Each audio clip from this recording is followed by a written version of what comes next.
سروکی نواندا اورسامه برز قادر تمیز مهوانه میا سردانا سروک نچیروان بارزانی بو ترکیه و جوینال گل سروکماره ولاتی بتایبت دی ام آغوین برز تمیزیم خیراتن الدسپیک مدوید بزانم هوا چه زانیاری هنل سر اجندا جوینه دناف برا سروکماره ترکیه اردوغان و سروکی هرما کردستان نچیروان بارزانی. Öncelikle tabii ki bu سەرەتا ئەم کۆبوونەوەیە دوای ئەوە دێت کە پێشهاتێکی زۆر خێرا و زۆر گەرم لە ناوچەکەدا ڕوویداوە. ئەو ڕۆژەوە چی ئەگەر پرسیار بکەن بە دڵنیاییەوە پەیوەندیەکانی ئەو بابەتانن کە پەیوەندی بە بابەتی عێراق و تورکیایە بابەتی ئاوە پرسی هەڵبژاردنەکانە و پرۆسەی چارەسەری و پرۆسەی ئاشتیە کە تورکیا بە تورکیایەکی بێتیرۆر باسی لێوە دەکات و ناوی ناوبردووە و هەروەها پرۆسەکانی تایبەت بە چەکدانانی گەریلاکانی پەکەکەەوە لە هەمان کاتیشدا پرسی ڕۆژ ئاوا ئەمانە هەموو ئەو بابەتچانن کە لە کۆبوونەوەی بەڕێز سەرۆکی هەرێمی کوردستان لەگەڵ سەرۆکۆماری تورکیا دەکرێت و لە هەمان کاتیشدا ئەو حکوومەتەی کە دوای هەڵبژاردنەکان پێک دەهێنرێت تورکیا زۆر لە نزیکەوە بە دڵنیاییەوە ئاگای لەو دۆخە هەیە و لە نزیکەوە چاودێری دەکات بە دڵنیاییەوە بابەتی پەیوەندیەکانی هەناردەی کردنی نەوت ئەمەش یەکێک لەو بابەتانە دەبێت کە گفتوگۆی لەبارەوە دەکرێت. باشە ئەگەر ئەم لەسەر مەسەلەیەن تورکیە دەست پێ بکەین بەرکەوە بەحسا مەسەلەیە ڕۆژاواژی کرد بەس ئەس بلا لە تورکیە دەست پێ بکەم ئەتشێ مزانم ئەف جڤینە ئەف سەرەدانە دێشێتن چ بکەتن دێ چاوە گرنگی بیت بووان مژارێن کوتا بە حەسکرین.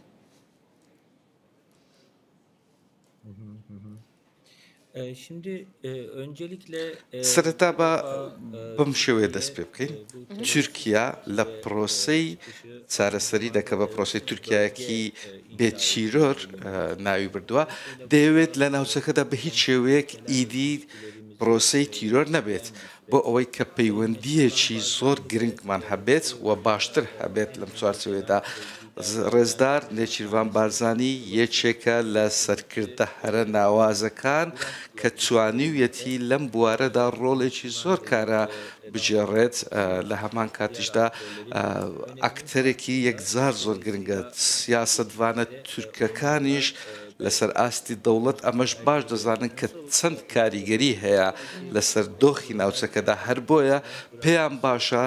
گفتوگۆ لەگەڵ بەڕێزیان بکەن پرسی چەکدانانی پەکەکە خۆ هەڵوەشاندنەوەی پەکەکە بەڕاستی ئەمەش کاریگەری زۆری لەسەر دەبێت ئەمە چونکە کاریگەری بەسەر باکووری عێراقیشەوە دەبێت و لەم چوارچێوێژدا بەڕێز نێچیروان بارزانی ڕەنگە ئەم بابەتە بخرێتە بەردەم بەڕێزیان بۆ ئەوەی کە لەبارەی پێشهاتە نوێیەکاندا هاوکاری خۆیان بکرێت و چاوەڕوان دەکرێت سبەی فواد حوسێن وەزیری دەرەوەی عێراقیش سەردانی ئەنقەرە بکات ئەمەش ئەوە دەسەلمێنێت کە بابەتی چارەسەرکردنی کێشەکانی نێوان هەولێر و بەغدا چارەسەرکردنی نێوان حکوومەتی هەرێمی کوردستان و حکوومەتی فیدرالی پێدەچێت ئەم بابەتانش بۆ ئەوەی کە چارەسەری بدۆزرێتەوە تورکیا هەوڵ دەدات کارێک بکات. بابەتی ئاو من پێم وایە یەکێکە لەو کارتە زۆر گرنگانەی کە لە ژێردەستی تورکیادا هەیە و بەڕێزشتان دەزانن کە عێراق تووشی کێشەیەکی کەم ئاوی یەکجار زۆر بۆچەوە بە دڵنیاییەوە ئەمەش دەبێتە بابەتێکی هەستیار بۆ ڕۆژانی داهاتوو پرسی هەڵبژاردنەکان تورکیا وەکو جەختم لێکردەوە تورکیا زۆر بەنزیکەوە چاودێری دەکات دەیەوێت سەقامگیر بێت عێراق دەیەوێت بتوانێت عێراقێک ببینێت کە بەڕاستی بتوانێت لە داهاتوودا پەیوەندیەکانی زۆر تۆکمە بکات. باشە هون وەکە لێکۆلینڤان و بگشتی لە تورکیە چ چاوەڕێتکەن ژێ سەروکی نێچیروان بارزانی di meseleya proseya konûke li Tirkiye heye.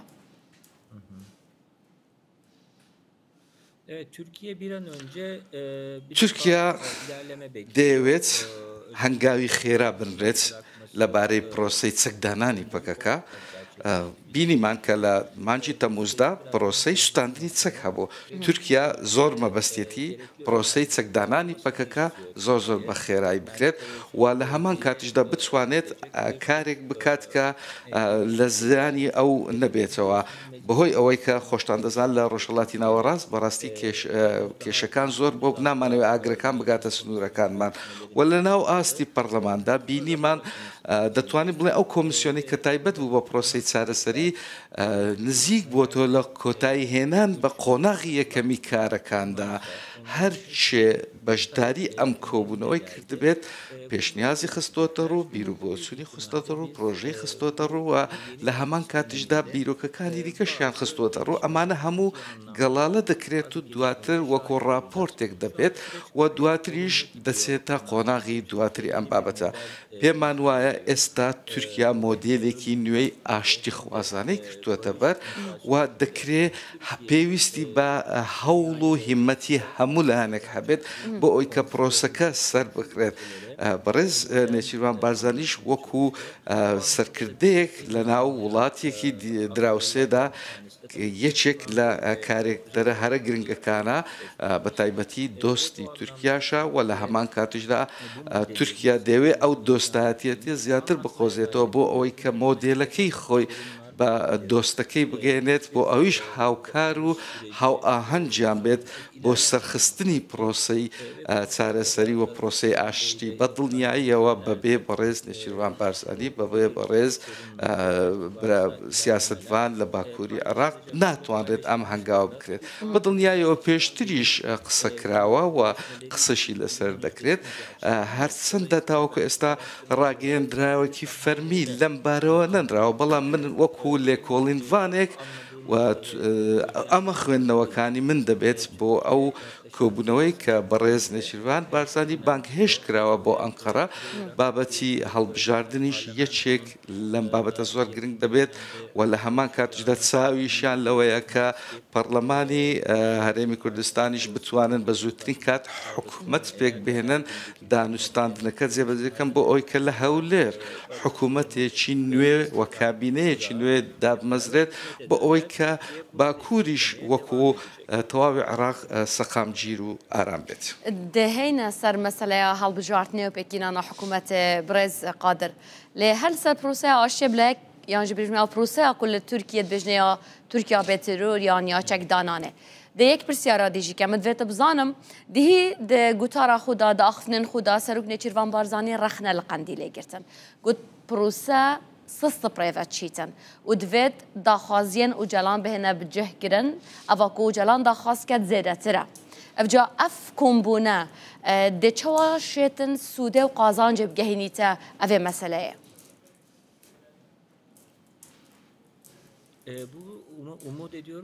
هیوادارین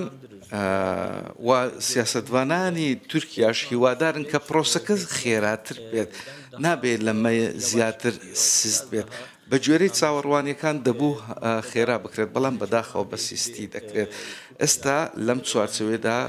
وەکو سەرکردەیەکی سیاسی کورد بەڕێز نێچیروان بارزانی نەک وەکو نێوەنجێر بەڵکو وەکو کەسێکی کاریگەر لە پرۆسەی سیاسی عێراق و کوردیش بە هەماشەوە ئەو وچارەی دوێنەی بەڕێز نێچیروان بارزانی زۆر بە وردی گوێم لێگرت بەڕاستی زۆر گرنگ بوو باسی لە هەنگاوی زۆر گرنگ کرد جەختی لەوەشدا کردەوە کە سیاسەتی تورکیا بەراورد بە دەیەکان لە ڕابردوو گۆڕانکاری بەسەردا هاتووە جەختی لەوە کردەوە کە دەبێت تونند و تیژی کۆتایی پێبهێنرێتەوە سەقامگیری زاڵ بێت بەسەر ناوچەکە ئێمەی ئۆرسام چەندین جار هاتووینەتە هەولێر لە مووسڵ لە کەرکووک لە شوێنە جیاوازەکان کارمان کردووە بۆمان سەلمێنراوە کە دەبێت بە هەموو شێوەیەک سەقامگیر بێت هەمووان لەگەڵ ئەوەن کە ئاشتی هەبێت باشە چ وا دەکات کە پرۆسەکە سست ببێت وەکو بەڕێز نێچیروانیش ئاماژەی باسەوە کرد کە پرسی متمانە هەیە و ڕەنگە تورکیا کاتێک کە بانگهێشتی بەڕێز نێچیروان نێچیروان بارزانانی کرد بێت بۆ ئەوە بێت کە بابەتی متمانە زیاتر وا بکات کە باشتر ببێت بۆ ئەوی هەنگاوی باشتر ببێت سیرکەن ئەگەر بێت و چەند دوا بکەوێن ئیسرائیل سیاسەتی پاوان خوازی و فراوان خوازیەکەی زۆر زیاتر لەم چوارچوێ دەکات و زیان بە تەواوی ناوچەکە دەگات و کە دەگاتە قۆناغی ئیدی گەڕانەوە بۆ دواوە زەحمەت دەبێت بۆیە بەڕێز نەچیروان بارزانانی وە بجوێری ئەو لێکۆڵینەوانەی کە کردومانە ئەو توێژینەوانەی کە کردومانە یەکێکە لە گرنگترین کارکتەرە سیاسیە زۆر کاریگەرەکان هەر لەسەر ئەو بنەمایەش بووە پێشتریش و ئەمڕۆژ تورکیا هەنگاوی بۆ ناوە و داوای کردووە بۆ ئەوی کە هەوڵێک بدات هاو ئاهەنگی بدات بۆ ئەوی کە پرۆسەکە دەربچێت لە پرۆسی سیستبوونەوە بەڵکو هەوڵ بدرێت کە باشتر ببێت و لە هەمان کاتیشدا دوێنێ پەیامەکەی خۆی گەیاند پێشەوەی کە بێتە تورکیا ئەمڕۆژ بە دڵنیاییەوە پەیامیشی دەبێت بۆ سیاسەتوانانی تورکیا ئێمەش لە تورکیا بە دڵنیاییەوە چاوەڕوانی ئەم جۆرە پەیام و ئەم جۆرە هەڵوێستین و کاراکردنی ئەم جۆرە کارکتەرە کاریگەرە سیاسیانە دەبین بۆ ئەوەی کە بتوانێت هەنگاوی زۆر زۆر گرنگی بۆ بنرێت دڵنیاین لەوەی کە تورکیا هەواڵی باشتری دەبێت هەڵوێستی زۆر باشتریش دەبێت ئەمە گومان لەوەدانە باشە برێز قادر یەکتش بێژم نەها پشتی سەعاتێکی ژە جڤینات ناوبەرا سەرۆکومارە تورکیا ڕەجەب تایب ئەردوغان و سەرۆکی هەرێما کوردستانی نێچیروان بارزانیدا کۆمبوون بدماهی کاتل سەر تووڕا ئێکسێ سەرۆک نێچیروان بارزانی پەیامێک بەڵاو کردیە پشتی جڤینە لەگەل سەرۆکومارە تورکیە ئەردوغان لەسەر جڤینێ ئاخەفتیە گوتیاز گەلک کەیفخۆش بووم و ئیرۆ لە ئەنقەرە لەگەل سەرۆکومار ڕەجەب تایب ئەردوغان جڤیامە دەرفەتەکە گرنگ بوویە ژ بووی دانوستاندنا نەرینان سەر مژارên هەرێمی پەیوەندیên نزیک و استراتیژیک yên di navbera Iraqê û Herêma Kurdistanê û Tirkiyeyê de. نێچیروان بارزانی گوتیە مەڕێیên کورکردنا هەفکاریya me û pêşxistina aştî û aramî û geşedana herêmî gut û bêşkirine. Civînat navbera Serokê Herêma Kurdistanê Nêçîrvan Barzanî û Recep Tayyip Erdoganê Serokkomarê Tirkiye piştî saetekê li Enqerê bi dawî hat Serok Nêçîrvan Barzanî gotiye ku ewana peywendiyên navbera her du aliyan da mijarên herêmî û meseleyên stratîjiyek navbera Iraq û Herêma Kurdistanê û Tirkiyeyê de behs kirîne dîsan gotiye ewan behs kiriye ka dê çawa hevkariya di navbera her du aliyan da aştiyê pêş bêxin aramî û geşedana herêmê jî gut û bêşkirine. Ev peyama Serokê Herêma Kurdistanê Nêçîrvan Barzanî li ser civînal gel Recep Tayyip Erdogan ku niha li Enqere bi dawî bûye. Ez ê vegerme def mehvanê me Birêz Qadir Temîz min divêt yanî axiftina Dem Partiye herî dawiya berdevka wan bûye gotiye ku axiftinên xweş li ser proseyê têne kirin lê fiil nîne kirdar nîne. Gotiye ku hikûmetê yek pêngav jî nehavêtiye yanî me bes dawê ew e pêngav sist û xavin min divêt bizanim çiş hikûmetê tê çavarê kirin hikûmeta Tirkiye çi biket da ku ev proseye bilez biçît yan jî dê çi ketin da prose bileztir prêve biçît. Evet. Şimdi bu bir defa ben doğrusu bu süreç için Rastida lem proseye da براسي نمبینی وەکە دەم پارتی دوایین هەڵوێستی چ بووە یاخود دوایین ڕاگەیاندراوی چ بووە لەبارەی ئەم بابەتەدا بەڵام ئەوەی دەزانم وەکو لێکۆڵینوانێک وەکو توێژەرێک دەم پارتی هەمیشە ڕخنەی زۆر توندی گرتووە لە حکوومەت پێویستە هەمووان ئەمە بزانن ئەم پرۆسەیە لە قۆناغی حکوومەتداری دەرچووە سیرکەن ئێستا بووەتە پرۆسەی دەوڵەت ئەمە بابەتێکە ئێستا بابەت لەسەر ئاستی دەوڵەتە پەرلەمان هاتووە سەرهێڵ پەرلەمان کاری پێ دەکات دەم پارتی بەشێکە لەم پرۆسەیە لایەنە جیاوازەکان دیکەش بەشێکن لەم بابەتە هەم لە ڕووی سیاسیەوە هەم لە ڕووی کۆمەڵایەتیەوە بۆیە ناکرێت تەنیا ڕووی دەمی ڕەخنەکانت ئاراستەی حکوومەت بکەیت بەڵکو کە هاتە سەر پرۆسەی دەوڵەت بە گوێرەی پلانەکانەوە هەنگاو دەنرێت لەسەر ئاستی دەوڵەت ئەو پلانانەی کە داڕێژراوە بە گوێرەی پلانەکان هەنگاوی بۆم بدات سیرکەن ئێوە باش دەزانن لە یەکی ئەم مانگە سەرەتای ئەم مانگە پەرلەمان وەرزی نوێی خۆی کردەوە واتە چەند ڕۆژێکە ئەم پرۆسەیە دەستی پێکردووە بە پێی پەرلەمانەوە ئەوان ئێستا چاوەڕێ دەکەن ئێستا ئەنجومەنێک هەیە لە ناو پەرلەمان ئەنجومەنی گشتی پێی دەگوترێت چاوەڕێی پرۆژەکانن چاوەڕێی ڕەشنووسەکانن بۆ ئەوی کە بگاتە بەردەستیان و لە ڕووی یاساییەوە کاری بۆ بکات هێشتا ئێمە نەگەیشتوینەتە ئەم قۆناغا هەندێک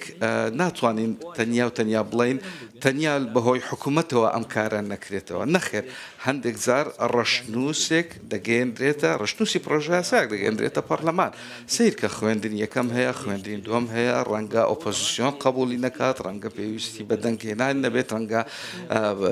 بڵێن بە شێوەیەک لە شێوەکان نەتوانرێت ڕێژەی پێویستی کۆ بکرێتەوە واتە پرۆسەکە بەم شێوەیە هەنگاو دەنرێت بۆیە ناکرێت تەنیا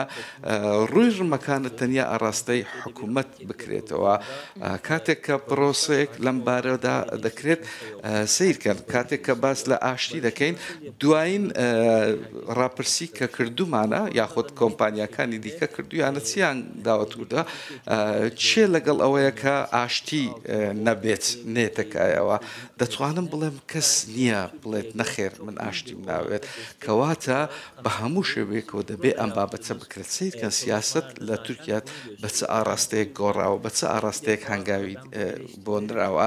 هەر بۆیە ئەو ڕەخنانە کە دەگیرێت من پێم وایە زۆر زووە ئەو ڕەخنانە بگیرێت ڕەنگە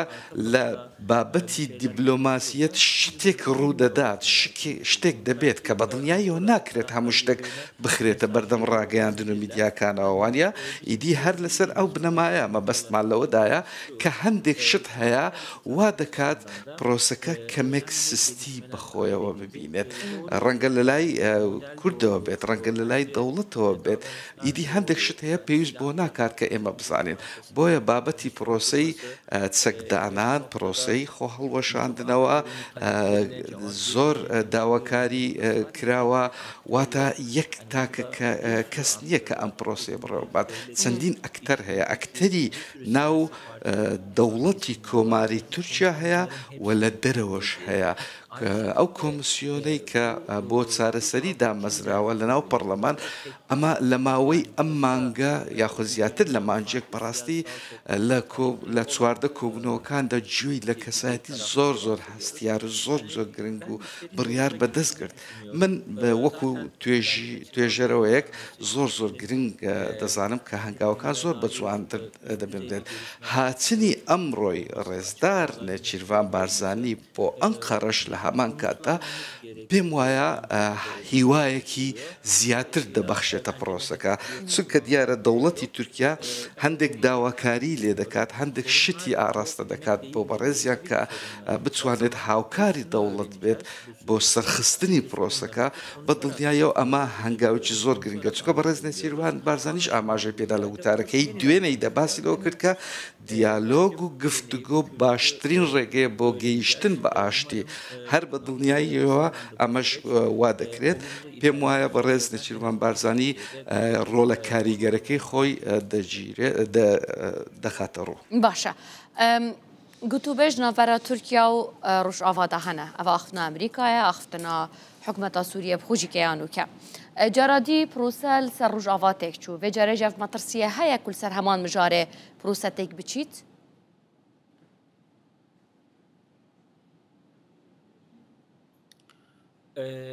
Yani Suriye tamamen ayrı bir yerde ilerlemiyor. Suriye yani birbirleri خاڵێکی جیاوازە سووریا لە ناو خولێکدا لە ناو خۆیدا دەسوڕێتەوە هیچ پێش هاتێک نییە واتە ڕاستە بابەتەکە کەم یان زۆر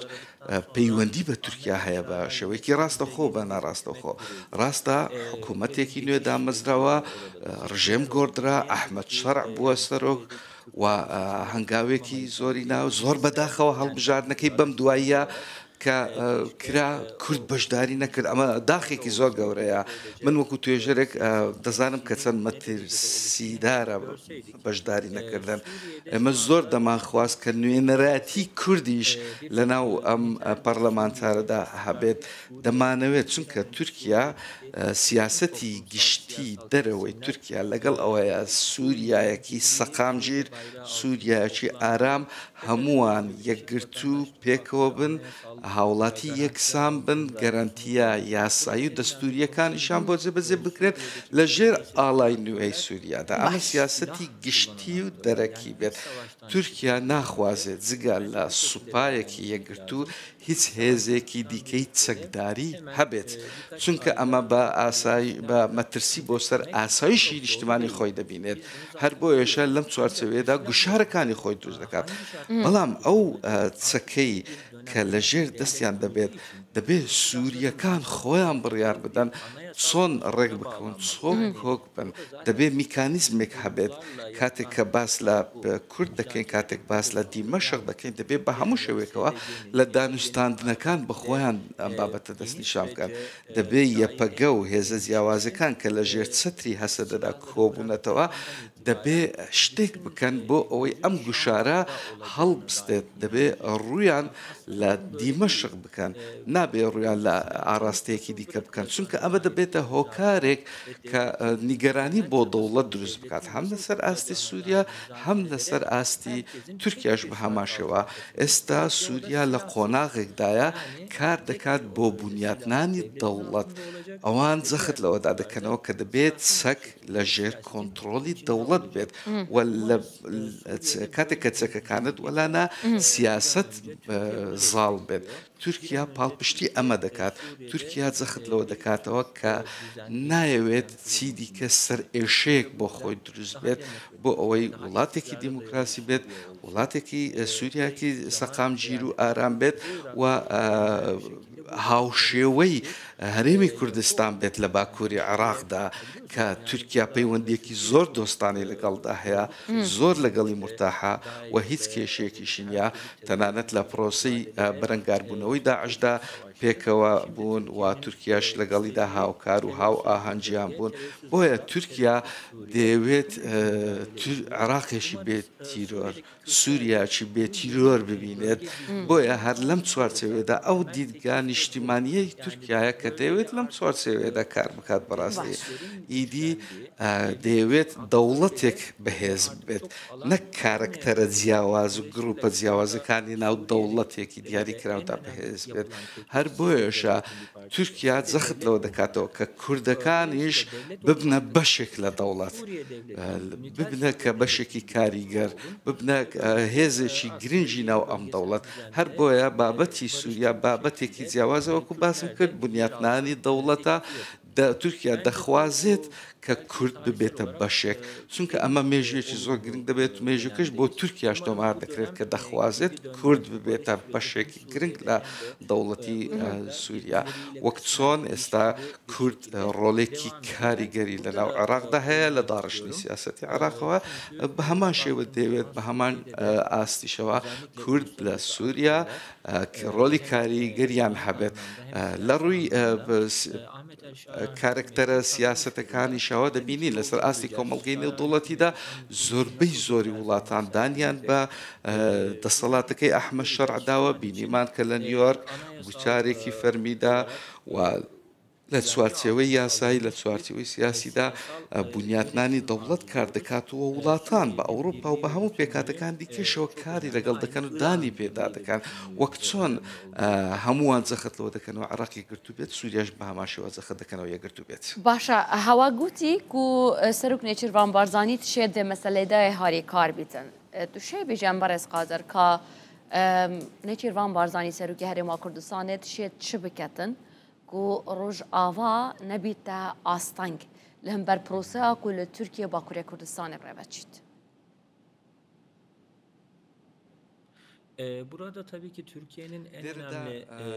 hedefi yekek لە ئامانجە هەرە گرنگەکانی تورکیا ئەوەیە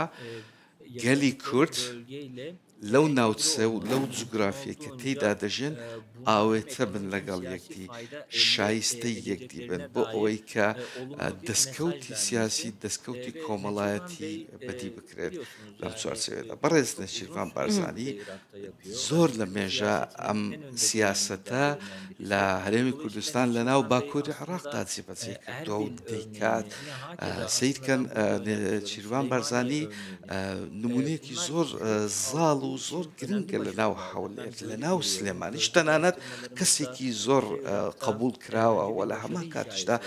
چیرۆکی سەرکەوتنێکی زۆر گەورەشی هەیە هەرچەندە کێشە هەیە بەڵێ ئاستەنگ هەیە لەم لەولایە بەڵام ئەو توانیوێتی چیرۆکی سەرکەوتن زۆر ئەنجام بدات بۆیە ڕێز نەچیروان بارزانی لە چوارچێوەی تورکیایەکی بێتیرۆر کە دەوڵەت بەم شێوەیە ناوی دەبات کە پرۆسی چارەسەریە دەتوانێت لە ڕێگەی پەیامەکانیەوە لە ڕێگەی دیدارەکانیشەوە هەنگاوی زۆر گرنگ بنێت دەتوانێت ئەزمموی هەولێر بگوازێتەوە بۆ سووریا و بۆ ڕۆژئاوا بەدەر لەوەی کە دەست بۆ چەک ببەن هەوڵ دەدەن گەنجەکان پێ بگەێنێت چەخت لەوە دەکاتەوە کە لەبری ئەوەی گەنجەکان چەچیان بدرێتە دەست ئەوەی کە پەیامەکەی دەچیروان بارزانی لەوەدا کە زانستیان پێ بدرێت بۆ ئەوی چاویان بکرێتەوە هەوڵ بدێت هیواداریم بەڕێز نەچیروان بارزانی لەم ئەرکەیدا سەرکەوتوو بێت چونکە پێم وایە بەدەر لەوەی کە دۆستاتێکی زۆر زۆر گرنگی هەیە لەگەڵ بەڕێز هاکان فیدان لەگەڵ بەڕێز ئیبراهیم کاڵان لەگەڵ بەڕێز ڕەجەب تەیب ئەردۆغان پەیوەندێکی زۆر بەهێز و تۆکمە و دۆستانشی هەیە و ڕنگدانەوەی ئەم دۆستایەتیش کاریگەری بەسەر پەیوەندی بەهێزی کردووە لە نێوان هەرێمی کوردستان لە باکووری عێراق و توانیوێتی لە زۆر بابەتدا بە دڵنیاییەوە ببێتە ڕۆڵێکی بە سیاسەتی نەرمەوە توانیوێتی ڕۆڵێکی یەکجار زۆر گرنگدا هەبێت دڵنیام لەوەی بەڕێز نەچیروان بارزانی لە ڕۆژ ئاواش ئەم کاریگەریە و ئەم سیاسەتە کاریگەری دەهاتە ڕوو بەشێکە وڵاتیان ڕۆژاوا مثلا فرەنسایە ئەمریکایە بەحسێ لا مرکزیەتێ سووریەتکەن یعنی پارێزگەها سوەیداژی يعني أواجي بخوب خودا صلاتك ورقرت يل ناف ناف شاخو أوجا بباكور روج هلات سوريا ما بستان بروج هواي كردستانه وأوان نافشين دردوره لا مركزية دي چاوابه دي چاوا چه بيتن تشتكي وصا دي چاواب دز وهيتن و دي چاوابيت Yani tabii bunu Suriye halkı belirleyecek. Ama geli Suriye biryariyle sırdır. Ema natwani lembarewa biryar بدين بلام اما وكو نمونا دي خينارو كا بيشتريش نموني جواز هبو بو نمونا لبنان مان هبو ازموني لبنان هبو او هاوسنجي كا للبنان كاري بوكرا نتوان راستا خامجيري ببارزريت راست استا لهريمي كردستان لباكوري عراق دا چيروچي سركوتن هيا بلام سرباري او سركوتن او بيشكوتن زور گرنگي هەولێر کەچی کێشەی بەردەوامی لەگەڵ بەغدا هەیە تاوەکو ئێستا کێشەی دەستوریان هەیە تاوەکو ئێستا کێشەی سەقامگیری سیاسی هەیە هەرچەندە کێشەی سەقامگیری ئەمنی تێپەڕێنرا بەڵام کێشەی سەقامگیری سیاسی هەیە ئێستا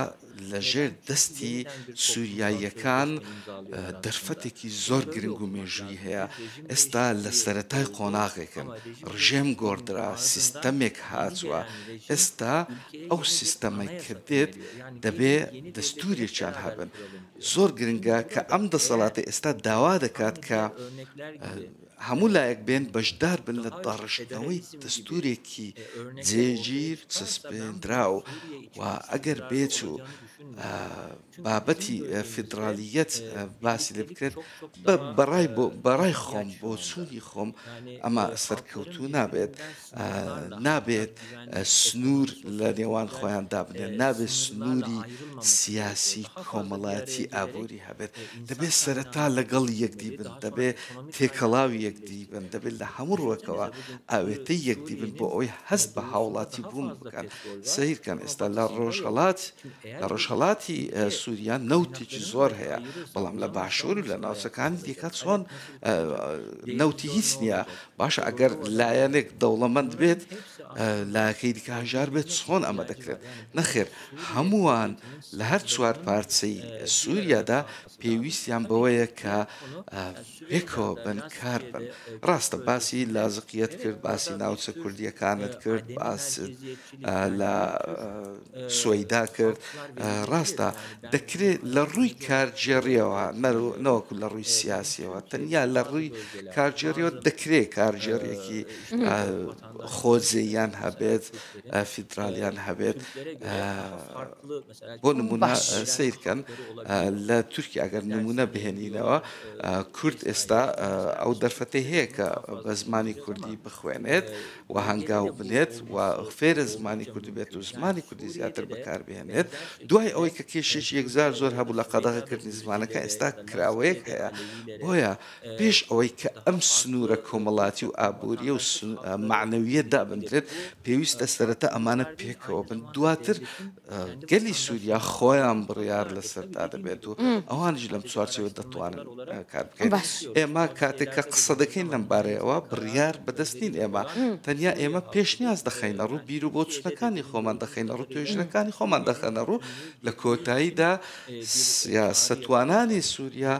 لە کۆتاییدا گەلی سووریا دەستنیشان دەکات ئەم بابەتە چۆن بکرێت، دروزەکان چۆن دەسەڵات وەربگرن، کوردەکان چ دەسەڵاتێکیان هەبێت. ئەمانە گەلی سووریا خۆیان بڕیاری لەسەردا دەبێت. بەڵام گرنگە هەموو لایەنێک بەشداری پرۆسەکە بکەن. نابێ خۆت بایکۆت بکەیت و دواتر لە پاشەوە بمێنێتەوە. بۆیە دەبێت بە هەموو شێوەیەکەوە و تەنانەت وڵاتە زڵ هێزەکان و وڵاتە ئەوروپیەکانیش زەختیان لەوەدا کردوتەوە کە دەبێت سەقامگیری کۆمەڵاتی و سیاسی هەبێت لە وڵاتەدا تاوەکو بنیاتنانی دەوڵەت بە هەموو شێوەیەکە بگاتە ئاماجی خۆی. پرسیارم نەدماهەیەکێ بەرز قادر بلال سەر ئەوێ گەنگەشە و مناقەشەیە بیتەنیا چاوانیا تەڤلیبوونا هێزên سووریا دموکراتیک، هێزên کوردی di nava artêşa Sûriyê de. Yani behsawet kir gotin ku divêtin tak biçin bêhne dabeşkirin ser artêşê de. Di demekî da ku rawêjkarekê îdareya Trump gotbû ku pêşniyar heye ku Hesedê bibine pasawanê sinûr li Bakur, Başûrê Rojhilatê Sûriyê. Evca min diye ez evê bizanim, yani evet çawaçêt bît beriyan ke grup heyne tevlî hêzên Sûriyên hikûmetê bûyne lê tevlîbûna wana her grup bûye nehatîne jêk vekirin û dabeşkirin bi ser artêşê de.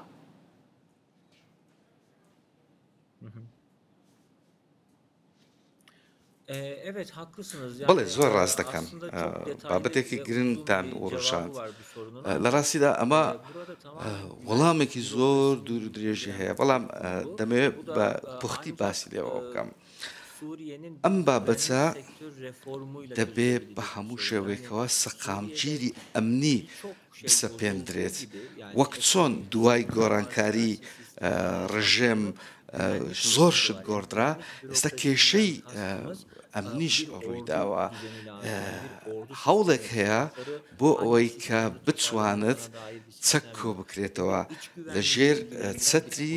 شتێک بە ناوی سوپایەک. دەبێت ڕێخستنێکی تۆکمەی پۆلیس و هێزە ئەمنیەکان دابەزرێت، بەڵام تاوکو ئێستا میکانیزمەکان دیاری نین. چەکەکان چۆن کۆ بکرێتەوە، چێ سەرپەرشتی بکات، بە چ شێوەیەکدا بکرێت. ئەمانە ڕاستە بە شێوەیەک باس لەوە کراوەکە هەسەدە بەشدار و تێکەڵ بێت لە ناو سوپادا، بەڵام وەک چۆن خۆیان نیگەرانیەکانی خۆیان دەخەنە ڕوو، دەوڵەتیش بە هەمان شێوە نیگەرانیەکانی خۆی دەخاتە ڕوو. بۆیە دەبێت ئەمانە پێکەوە دابنیشن، باس لە وردەکاریەکان بکەن. تەنانەت کێشەی خۆراکیش لە ناو سووریا هەیە. سیستەمێک نییە لەبارەی چۆنیەتی دابشکردنی ئەم بابەتە، سیستەمێک نییە تاوەکو ئێستا لەبارەی دابشکاری وزە، چۆن سیستەمی دابشکاری خۆراک دەمەزرێنن. جارێ ئەمانە چارەسەر بکەن، پاشان بابەتی سیستەمی ئەمنی دەبێ باز بکرێت و سوپا باز بکرێت. بەڕاستی ئەمانە کێشەی زۆر گەور و زۆر قوڵن. بە تەسکی قسەیان لەبارە کردەوە، دەبێ ئەمانە کارکتەرە سیاسیەکان تەنیا بیر لە ڕووی سیاسی و ئەمنی و سەربازی نەکەن، دەبێ بە هەموو شێوەیەکەوە هەموو بابەتەکان سیستەمی هەبێت. دەبێت باس لە گەرانتیکردنی شکۆی هاوڵاتیەکان ناموسی هاوڵاتیەکان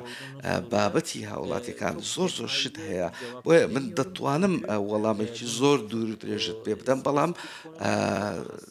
کاری ئەوە بەڵام لق و پۆپی زۆر زیاتری بە دووادا دەکرێتەوە بۆیە دەبێ ئەمانە بە فراوانی دابنیشن باس لە یەکدی بکەن بزانن ئەو هەڕەشە ناوخۆیی و دەرەچیانە و هەرێمیانە چین بۆچی تاواکو ئێستا متمانە لە نێوان یەکتدا نەماوە هەر بۆیەشە ئێستا پرۆسەی نەبوونی متمانە هەیە بۆیە تاوکو ئێستا ئەو تێکەڵبوونە ڕوونەدابێت هیوادارین متمانە دروست بکەن هیوادارین کاتێک کە دادەنیشن پێکەوە وردەکاریەکی تێر و تەسەل بۆ هەموو بابەتەکان باس بکەن باس لە ڕۆژاوا بکەن باس لە لاسخێ بکەن باس لە سوەیدا بکەن دروزەکان و هەموو بابەتەکان ئەگەر بێت و بەم شێوە بکەن سەرکەوتوو دەبن gelek spas Brez Qadir Temî serokê navenda Orsamê spas bû zanyarî û şirovên ku hew mekirin.